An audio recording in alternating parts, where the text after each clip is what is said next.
A new industry and government consortium has joined the federal scene. This one is devoted to maritime security in Southeast Asia, or MARSEC. For who's in it and what they plan to do, I spoke with the now former Deputy Assistant Secretary of Defense for South and Southeast Asia, Laura Updegrove. The interview took place just before inauguration last week. And tell us what problem or what issue this MARSEC, this consortium, first of all, is driving at. Sure. Happy to do so. And thank you again for having me on to talk about the Maritime Security Consortium, or as you noted, the MARSEC Consortium, as we call it.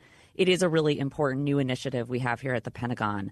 I'm hoping before jumping into the details on what the consortium actually does, I could take just a step back to paint the broader picture of where this fits in. So over the course of the Biden administration, we have seen a steadfast commitment to working with partners and allies in the Indo-Pacific. And we have made great strides in deepening these relationships in a number of ways by brokering new agreements on information sharing, expanding U.S. force posture in the region, delivering cutting-edge technologies to meet our shared security priorities, and working to facilitate new multilateral groupings, including everything from AUKUS to investment in the Quad, which is a partnership between the United States, Australia, India, and Japan, and also establishing a series of multilateral maritime cooperative activities in and around the South China Sea. And over the past few years, we've seen a new dynamic emerging in the Indo-Pacific as our allies and partners work together more closely than ever to advance a shared vision to move forward on principles like respect for sovereignty and international law, free flow of commerce and ideas, and freedom of the seas and skies. Just last year in Singapore, Secretary Austin referred to this as the new convergence in the Indo-Pacific. And one of the ways that we are contributing to this new convergence, where more capable militaries in the region can contribute to regional security, and where our combined efforts can empower our allies and partners to protect their sovereignty and fully utilize their exclusive economic zones, is by doing more joint activities with more advanced capabilities. And so that's where the Maritime Security, or MARSEC Consortium, comes in.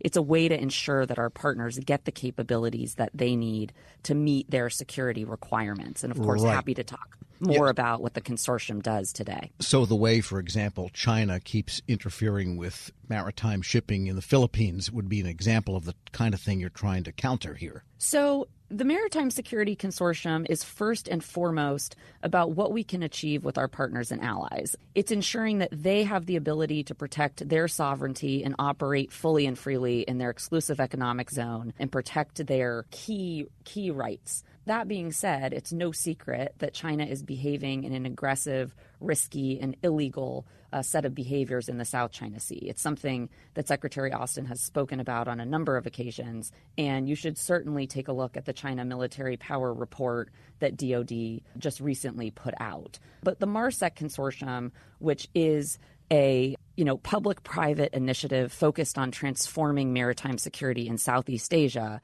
it is really focused on giving our partners and allies the capabilities they need to defend themselves from a whole range of threats. So you did mention, one thing, but really the capabilities provided through MARSEC are things that our partners can use on a daily basis to protect against illegal incursions, transnational criminal threats, and illegal resource exploration, including energy exploitation and overfishing. Got it. We're speaking with Laura Updegrove, who at the time was the Deputy Assistant Secretary of Defense for South and Southeast Asia. Who is in the consortium? Because I guess there's some DoD elements, but who from industry also? Sure. So the consortium in this moment is really focused on Southeast Asia and maritime domain awareness and security. And so working with our partners in that part of the Indo-Pacific to deliver these types of capabilities. It is also composed of a range of solution providers, from the largest defense companies to startups with compelling and innovative perspectives on the application of asymmetric capabilities. Industries and industry partners and investors are invited to participate in the consortium through regular industry engagements with the Defense Innovation Unit, the Office of the Undersecretary of Defense for Policy, and through U.S. INDOPACOM. And when we launched this initiative, we did it with the Defense Innovation Unit, DIU, and also with DSCA, the Defense Security Cooperation Agency. So this really is a public-private partnership between government and across DoD, the private sector, and our foreign counterparts. And what will members do together? What are some of the deliverables that the consortium could end up spitting out? Sure. So again, the launching of the MARSEC consortium is really a furthering of the Biden administration's deep commitment to increasing the capabilities and our shared security picture with partners and allies in the Indo-Pacific and in Southeast Asia. And we only just launched this consortium in November of last year. We've had a number of engagements already, and we're looking towards the future of what can be achieved. So in October, we started conversations around a annual engagement that INDOPACOM leads called the Capabilities and Exercise Working Group that brings together security cooperation officers from all of the countries in INDOPACOM and created a dialogue with them on what kind of asymmetric capabilities they may need to meet their security requirements. And then in November, we officially launched the MARSEC consortium with DIU's Joint Innovation Lab. And then in December of this year, a senior DoD official led a consortium discussion with U.S. industry and reps from the Vietnam government on the sidelines of the big Vietnam Defense Expo. So that was an important engagement. But we have actually already started delivering the types of capabilities that MARSEC consortium will focus on. Just last year, we delivered a number of low-cost, commercially available unmanned capabilities to the Philippines, one of which was the T-12 unmanned surface vessel that you saw Secretary Austin participate in a demonstration of last year during his visit to the Philippines. And looking forward, I would just say that next year we are actually seeking to integrate technology demonstrations of these capabilities into regional exercises, including the Philippines-hosted Balikatan and the Indonesian-hosted Garuda Shield. We think it's really important that our partners in the region have the ability to see these technologies in action and better understand requirements they will be able to meet, again, to help kind of develop a shared approach to regional security. And how far could this go? Like the T-12, is unmanned surface vessel. It looks like a little sort of a huge canoe, you might say, with a little pointed prow there. Could that be equipped with kinetic type of capabilities? Could it shoot, or is it simply observational at this point?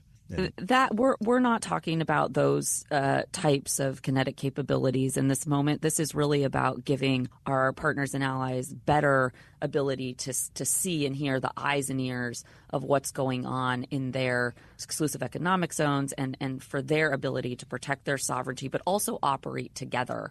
Interoperability is a big part of this. And over the last several years, we've delivered over $400 million in maritime domain awareness type of assistance through investments that Pacific Fleet has made in a system called Sea Vision and through other capabilities that they've been able to provide to the region that, again, help us all operate together with a shared understanding of what's going on in areas like the South China Sea. And, of course, nobody knows what will happen, but was this consortium and its activities made known and explained to the landing teams as the transition happened?